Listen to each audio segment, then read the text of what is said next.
Sir, അതല്ല, വളരെ speaker അനുവദിച്ച ഒരു കാര്യത്തെ സംബന്ധിച്ച് ചില നിലപാടുകൾ പറയാൻ അവസരം സ്പീക്കർ തന്നിട്ടുണ്ട്. ഇവിടെ കേന്ദ്ര ഗവൺമെൻറ് കാലാകാലങ്ങളിൽ കൊടുത്തിട്ടുള്ള നരേന്ദ്രമോദിജിയുടെ ഗവൺമെൻറ് രണ്ട് ഗവൺമെൻറ്റിനെയും കാലഘട്ടത്തിൽ കൊടുത്ത കണക്കനുസരിച്ച് ഇവിടെ എല്ലാ കാര്യങ്ങളും പറഞ്ഞിട്ടുണ്ട്. കേന്ദ്രം ഒരു വിവേചനവും കാണിക്കുന്നില്ല എന്ന് ബഹുമാനായ മുഖ്യമന്ത്രിയുടെയും പ്രതിപക്ഷ നേതാവിൻ്റെയും വാക്കുകളിൽ നിന്ന് വ്യക്തമാണ്. മറ്റൊന്ന്, ചെറുതായിട്ട് ഇന്റർഫിയർ ചെയ്യട്ടെ, ഒരു മിനിറ്റ് ഞാൻ ഇന്റർഫിയർ ചെയ്യട്ടെ, ഒറ്റ സെക്കൻഡ്. ഇവിടെ ഈ വാക്കൗട്ടിനകത്ത് പങ്കെടുക്കാൻ പറ്റുന്നത് ഈ പ്രമേയത്തിൽ ഒപ്പിട്ട ആളുകൾക്കാവും. പ്രമേയത്തിൽ ഒപ്പിട്ടിട്ടുള്ള ശ്രീ പ്രവീൺ തൊട്ടപ്പുറത്ത് പുറകിലുണ്ട്. അങ്ങയ്ക്ക് പറയാനുള്ള കാര്യങ്ങൾ അങ്ങയ്ക്ക് വളരെ ചുരുക്കി പറയുന്നതിന് ഞാനൊരു സാവകാശം തരികയും ചെയ്യാം. അങ്ങ് പ്രസംഗം തുടങ്ങിയത് കൊണ്ട് വേഗം ലിമിറ്റ് ചെയ്താൽ വാക്കൗട്ട് പ്രസംഗത്തിലേക്ക് അവർക്ക് ശ്രീ പ്രവീണിനെ വിളിക്കാൻ പറ്റും. അല്ല, തുടങ്ങിയത് കൊണ്ട്, തുടങ്ങിപ്പോയത് പുതിയ മെമ്പറാണ്, അദ്ദേഹം ഇതൊക്കെ പരിചയപ്പെട്ട് വരുന്നതേ ഉള്ളൂ. അതുകൊണ്ട് അദ്ദേഹം തുടങ്ങിയ ഒരു പ്രസംഗത്തിൻ്റെ ഞാൻ ഇടയ്ക്ക് വെച്ച് നിർത്തിയെന്നൊരു ആക്ഷേപം വരാതിരിക്കാൻ വേണ്ടി നമ്മൾ അതൊരു എക്സെപ്ഷണൽ കേസായിട്ട് ശ്രീ ഗോപൻ അത് പറഞ്ഞ് അവസാനിപ്പിക്കാൻ കേട്ടില്ല മൈക്ക്. ഇല്ലില്ല, പ്രസിഡന്റ് അല്ല എന്നുള്ളത് കൊണ്ടാണ് ഞാൻ ഈ വിശദീകരണം കൂടി പറഞ്ഞത്. ഈ വിശദീകരണം പറഞ്ഞത് പ്രസിഡന്റ് ആകാതിരിക്കാൻ വേണ്ടിയാണ്. അദ്ദേഹം പുതിയ മെമ്പറാണ്, അദ്ദേഹം സംസാരം തുടങ്ങിയാണ്. ഇതിലല്ലായിരുന്നു എന്ന് വരികിൽ മെയ്ഡൻ സ്പീച്ച് എന്നുള്ളത് അദ്ദേഹത്തിന് ഒരു പ്രിവിലേജും ഉണ്ടായിരുന്നു. ഇപ്പം അങ്ങ് തുടങ്ങിയത് കഴിയുന്നത്ര വേഗം ലിമിറ്റ് ചെയ്ത് അടുത്ത വാക്കൗട്ട് പ്രസംഗത്തിലേക്ക് നമുക്ക് പോകണം. സർ, കേന്ദ്ര ഗവൺമെൻറ് സംസ്ഥാന ഗവൺമെൻറ്റിന് കൊടുത്ത് വരുന്ന നികുതിയെ സംബന്ധിച്ച്, അതിൻ്റെ വർധനവിനെ സംബന്ധിച്ചും ബഹുമാനായ മുൻ ധനകാര്യ വകുപ്പ് മന്ത്രി ഇവിടെ സൂചിപ്പിച്ചിട്ടുണ്ട്.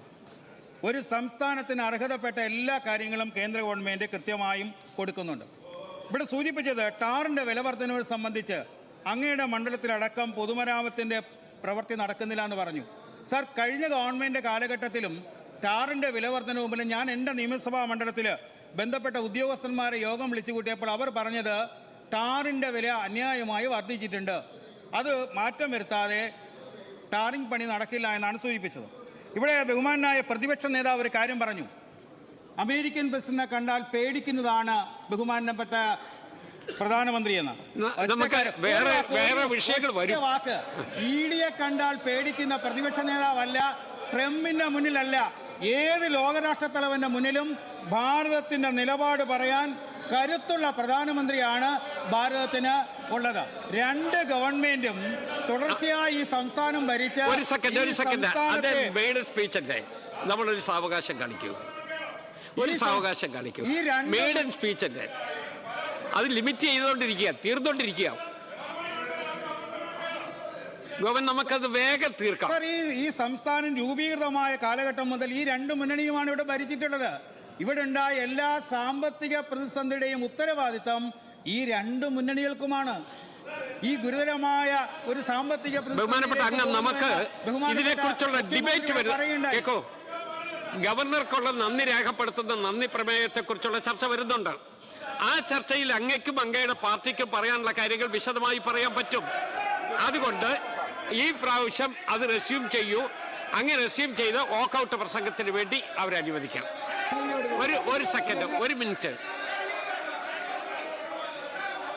ഒരു സെക്കൻഡ്. അത് തീർത്തോണ്ടിരിക്കുകയാണ്.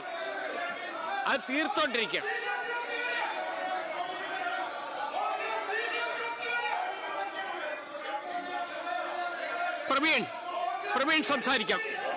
പ്രവീൺ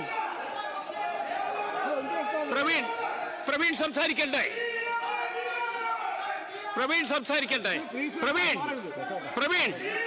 പ്രവീണിന്റെ മൈക്കുണ്ടല്ലോ, എന്താ സംസാരിക്കാത്തത്?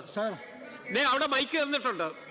മൈക്ക് തന്ന് വാക്കൗട്ട് പ്രസംഗം ഉണ്ടെങ്കിൽ അങ്ങ് സംസാരിക്കൂ, ഇല്ലെങ്കിൽ അങ്ങേക്ക് വാക്കൗട്ട് പ്രസംഗം ഇല്ല എന്നുള്ള ധാരണ നമുക്ക് മുന്നോട്ട് നീങ്ങേണ്ടി വരും. ഒരു സെക്കൻഡ്. പ്രവീൺ, വാക്കൗട്ട് പ്രസംഗം, ഞാൻ ഒരു കാര്യം ഞാൻ പറയാം. ഒരു ലിമിറ്റിൽ നിന്ന് ഞാൻ ഒന്ന് ചെറുതായിട്ട് ഡീവിയേറ്റ് ചെയ്തു, എനിക്കറിയാം. അത് ഡീവിയേറ്റ് ചെയ്യാൻ കാരണം ഒരു പുതിയ മെമ്പർ ആയതുകൊണ്ടാണ്. ആ പുതിയ മെമ്പർ ഈ കാര്യങ്ങളൊക്കെ പഠിച്ചു വരുന്നതല്ലേ ഉള്ളൂ. അതുകൊണ്ട് അദ്ദേഹത്തിന് എഴുന്നേറ്റ് തുടങ്ങിയത് കൊണ്ട് നമ്മളൊരു ചെറിയ സാവകാശം കൊടുത്താണ്. ഞാൻ ആദ്യതയെ പറഞ്ഞു, പ്രവീണിന്റെ വാക്കൌട്ട് പ്രസംഗം ഉണ്ടെങ്കിൽ അങ്ങേക്ക് അത് നിർവഹിക്കാം. വാക്കൌട്ട് പ്രസംഗം നടത്തിക്കോളൂ. അദ്ദേഹത്തെ അനുവദിക്കതിനാണ് പ്രതിപക്ഷ നേതാവ്.